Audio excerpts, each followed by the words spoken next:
It's Monday, the 28th of November, 2022. Welcome to the Fast Five by Fear and Greed, where we give you the top 5 business stories you need to know in just 5 minutes. I'm Michael Thompson, and good morning, Sean Aylmer. Good morning, Michael. Sean, 5 big stories to get through in 5 minutes. Let's jump into it. Story number 1, the federal government has done a deal with crossbencher Senator David Pocock, opening the way for its controversial industrial relations legislation to pass the Senate this week. Prime Minister Anthony Albanese called it a huge day for working people and said it shows that Labor had stuck to its commitment to lift wages. What got Senator Pocock over the line was the government's commitment to establish an expert advisory committee led by the Treasurer to review the adequacy of support payments annually. Senator Pocock said it will be a game changer for people living below the poverty line.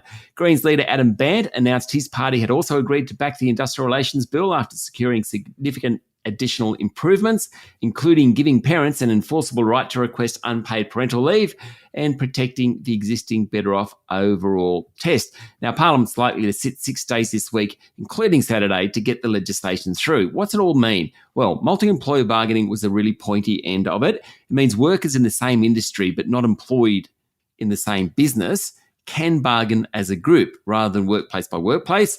Employers won't be able to put pay secrecy clauses into employment contracts.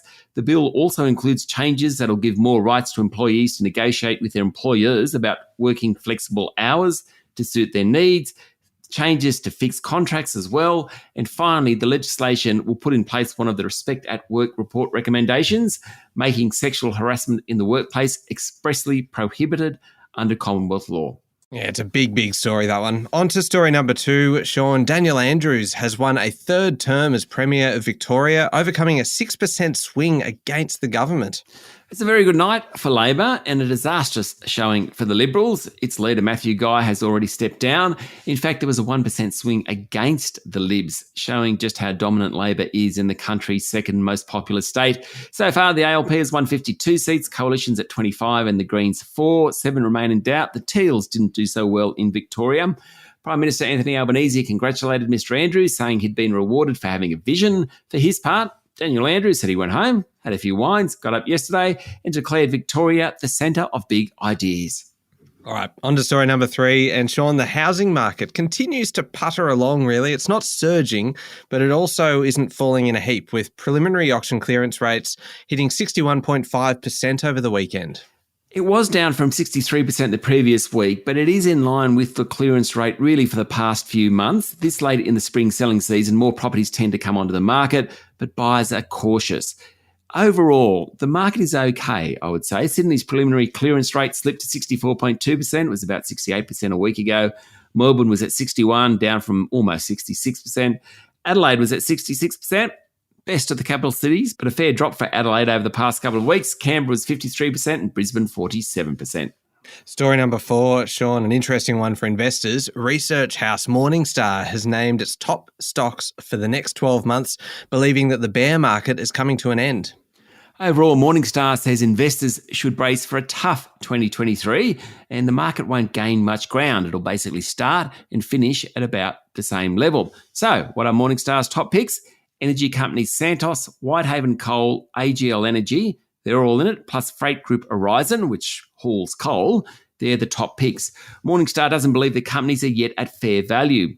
They're also fans of blood plasma group CSL, agribusiness Nufarm, industrial property giant Goodman Group, and private hospital operator Ramsay Healthcare. Of course, Michael, when investing, everyone should be seeking out professional advice because all circumstances are very individual. Yeah, very true.